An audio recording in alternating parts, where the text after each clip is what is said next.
Cześć, witajcie w nowej serii pod tytułem Trafiło się ślepej kurze ziarno. Serii, w której będę pokazywał Wam ciekawe rzeczy z mojej kolekcji, które nabyłem często w nieoczywisty sposób. Zabrzmiało jakbym to ukradł, ale nie. Kupiłem okazyjnie, nawet często nie szukając, albo po prostu otrzymałem od kogoś w prezencie. Bo to dostaliśmy, nie wiecie o tym, od bezdomnego. Dzisiejszy odcinek dotyczy komputera 486. Jak już widzieliście nagłówek, nowy, stary komputer 486. Tak, ten komputer jest nowy, sam w to nie wierzę. Kupiłem go wczoraj, nawet specjalnie nie szukając. Jak pewnie widzieliście na moim kanale, mam już szafę przepełnioną starymi komputerami klasy PC. Głównie właśnie są to komputery z początku lat 90. i końcówki 80. Takich 486 mam już kilka. Tak, kupiłem w przeszłości komputer 386 pod Wrocławiem. Pojechałem po niego i okazało się, że wyjęty został z piwnicy całkiem nowy. Aż nie mogłem uwierzyć, ale faktycznie nie nosił żadnych śladów użytkowania. Do dzisiaj trochę żałuję, bo sprzedałem go do muzeum w Bratysławie. Myślałem, że takiej okazji drugi raz już nie trafię. Myślałem tak do wczoraj, bo wczoraj oto nabyłem nowy, stary komputer klasy 486. Tak nowy, bo nie widzę w nim żadnych śladów użytkowania. Zachowany jest idealnie, jest kompletny. Mamy oryginalne dyskietki z systemem MS-DOS, oryginalny kluczyk do otwierania szuflad z dyskiem, do blokady komputera. Śruby są w nienaruszonym stanie, zasilacz nie miał grama kurzu, obudowa nie ma ani 1 mm korozji. Oczywiście bateria była wybuchnięta, ale zrobiła to w bardzo elegancki sposób. Na tyle elegancki, że udało mi się ją usunąć od zewnątrz, nie naruszyła żadnej ścieżki i to wszystko, co zrobiłem. Otworzyłem ten komputer, po czym ponownie go spakowałem, żebyśmy mogli wspólnie zrobić unboxing tego komputera i kawałka ciekawej historii firmy Hikvision. Tym bardziej, że ten komputer jest w wersji limitowanej z obudową, którą zawsze chciałem mieć, i o tej obudowie też chwilę zaraz porozmawiamy. Zapraszam. Nie wspomniałem o tym na początku, to nadmienię, że komputera jeszcze nie włączałem. Usunąłem tylko baterię, nic więcej nie robiłem. Teoretycznie może nie działać, chociaż poprzedni właściciel wrzucił zdjęcie z widocznym postem BIOSu. Dalej go nie uruchamiał, pewnie dlatego, że nie zainicjowały się dyski, ponieważ bateria była już wylana. Zobaczmy, co możemy wyczytać na samym kartonie, nim przejdziemy już do właściwego unboxingu. Na pewno rzuca się w oczy duży napis VESA Local Bus. Tak, na tej płycie mamy 32-bitowe złącze VLB. Mówiłem o nim więcej w filmie o historii 486, odnośnik zostawiam Wam do góry. Na tym złączu spotkać mogliśmy zarówno karty graficzne, jak i karty rozszerzeń, czyli portów I/O. Były też oczywiście wbudowane w te karty kontrolery dla dysków i napędów. Co dalej możemy wyczytać? Jest stacja dyskietek 3,5 cala oraz 5,25 cala. Co fajnie, na samym kartonie jest również naklejka z numerem seryjnym komputera. Ten sam numer znajdziemy również bity na komputerze. Procesor to 486 DX40. Nie ma na nim radiatora, dlatego już podejrzałem, że jest to procesor od AMD. Mamy dysk w formacie czy w standardzie ATA. Nie podano, jakiej jest pojemności. Pamięci RAM jest 4 MB. Tu ponownie jest informacja o tym, że zainstalowano w komputerze stację dyskietek 3,5 cala. Widzimy również, że jest port Gear, czy właśnie nasza karta graficzna na szynie VESA Local Bus. Nie mamy tutaj żadnych dodatkowych, opcjonalnych rozszerzeń. Nie ma CD-ROMu, nie ma koprocesora, który oczywiście jest zbędny, jako że mamy tutaj procesor 486 z końcówką DX, co oznacza, że ma koprocesor już wbudowany. I to chyba wszystko. Możemy zaczynać unboxing. Ok, możemy zaczynać od góry. Widać jeszcze taśmę Wobisu, bo tak nie wspomniałem o tym, ale Hikvision to tak naprawdę Wobis, jest to brand Wobisu.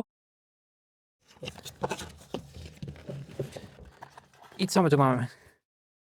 Mamy system MS-DOS na dyskietkach jeszcze 5,25 cala, na 5 sztukach.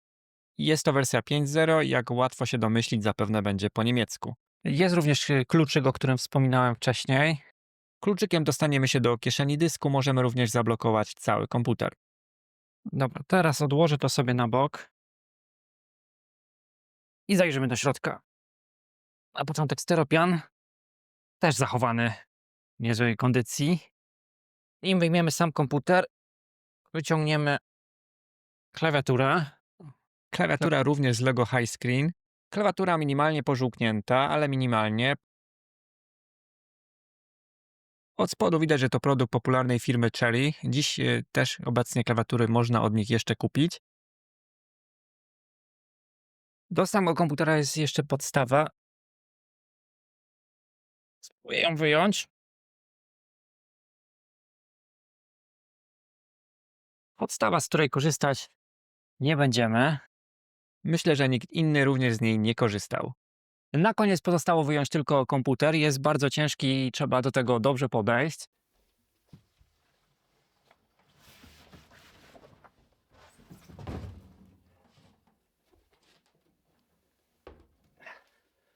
Mamy to.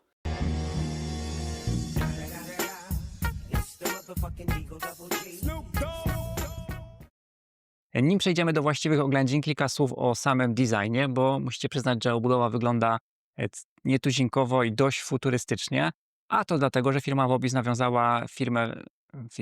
współpracę nawiązała z Luigim Colanim. To taki urodzony w Niemczech projektant od wszystkiego, co ciekawe nawet ma swoje korzenie w Polsce, ale to mało istotne w tej historii. Podpisał się w tym miejscu i stworzył tą obudowę na początku lat 90. Był projektantem od wszystkiego, jak wspomniałem, tworzył od samochodów po aparaty fotograficzne, kończąc nawet na armaturze łazienkowej.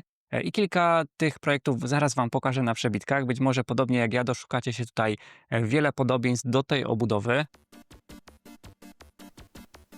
Były dwie wersje tej obudowy, z klapką i bez klapki. Mój model to wersja wydana w 1993 roku, już z klapką, co pozwoliło na montaż chociażby CD-ROMów bez zaburzania całego designu.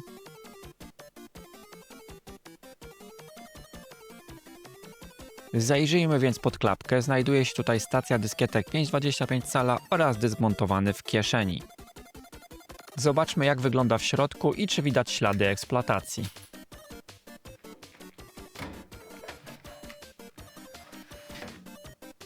Kieszeń wygląda jak nowa, nawet kurz się tutaj nie dostał.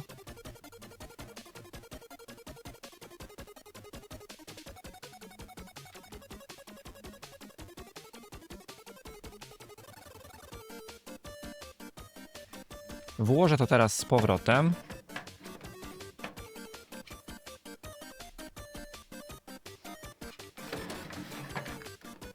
I gotowe. W starych komputerach wytarcia widać często na włączniku, ale nie tutaj.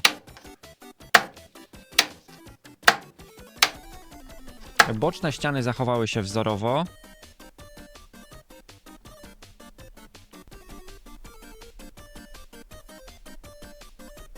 Wloty na froncie trochę przypominają mi zderzaki sportowych samochodów z początku lat 90. Tył jest dość standardowy. Na aluminiowej obudowie zasilacza widać lekkie przebarwienia, prawdopodobnie wskutek utleniania. Naklejki z certyfikatami oraz kontrola jakości Vobisu zachowały się wzorowo. Jest również wspomniana tabliczka znamionowa, a numer seryjny zgodny z tym na kartonie. Komputer jest duży i naprawdę ciężki. Wrzućmy go na wagę i sprawdźmy, czy faktycznie tak jest.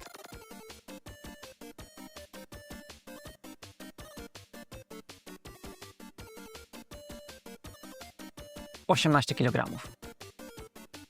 Ok, zdjąłem już bok obudowy. Jeszcze pokażę Wam, jak wygląda ten bok obudowy, bo też od środka wygląda jak nowy. Drugiej części już nie ściągałem, chyba nie ma sensu. I chodźcie, idziemy do środka. A tutaj na chwilę warto się zatrzymać. Niech rzuci kamieniem ten, kto w swoim pececie ma taki porządek. Wygląda jak nowy. I co my tu widzimy? Procesor produkcji AMD, pamięć RAM w jednym module. Jest również nowsze rozwiązanie dla PC Speakera. Płyta to ECS UC4915A All-in-One, wydana w 1993 roku. Na chipsecie UMC z kontrolerem I/O od SMC. Obsługuje FSB do 50 MHz, można więc pokusić się o lepszy procesor. I zwykle długo nie czekam, tutaj jednak chyba zrobię wyjątek i pozostawię to w oryginale.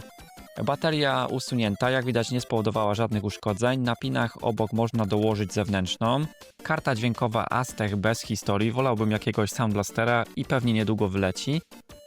Karta graficzna jest dużo lepsza, na układzie Cirrus Logic 5428, czyli jeden z lepszych układów na VLB. Pamięć prawdopodobnie jest 1 MB i jak widać jest opcja rozszerzenia o kolejny. Zajrzyjmy jeszcze do napędów. Tak nie wyglądają komputery używane, wszystko niemal idealne.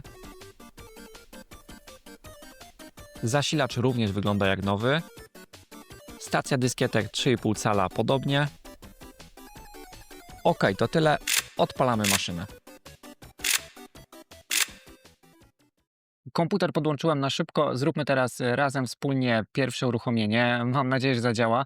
Baterii BIOSu nie ma, więc ustawienia nie będą podtrzymywane, ale nie szkodzi. Na pierwszą próbę i na nasze dzisiejsze testy to wystarczy. Baterię dołożę później. Zaczynamy.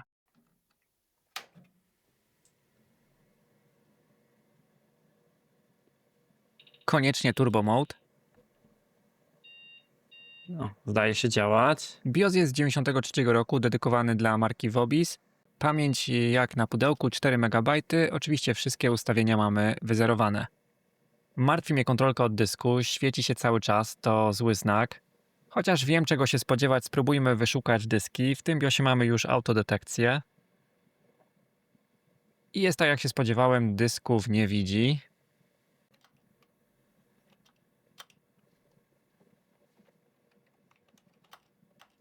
Mam pewien pomysł, idę po kluczyk.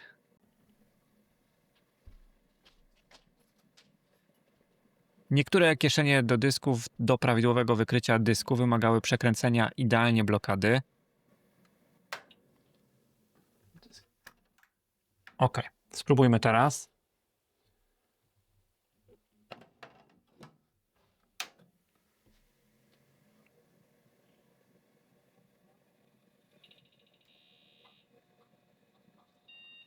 Ok, tym razem kontrolka dysku zniknęła. Spróbujemy włączyć wykrywanie dysku. I jest. Dysk o pojemności 203 MB został wykryty. Ustawmy jeszcze tylko napędy.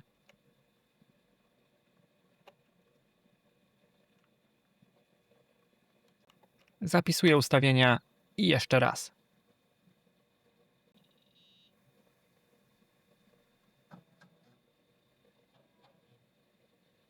Teraz pięknie wystartował, procesor 40 MHz i fajnie, bo 256 KB pamięci cache L2. Startuje niemiecki MS-DOS, prawdopodobnie ten z dyskietek. Jest zainstalowany sterownik myszy. I nawet ktoś tutaj zainstalował Windowsa 3.11. Ale to już zostawimy na inny materiał. Dajcie znać w komentarzach, czy interesuje Was druga część.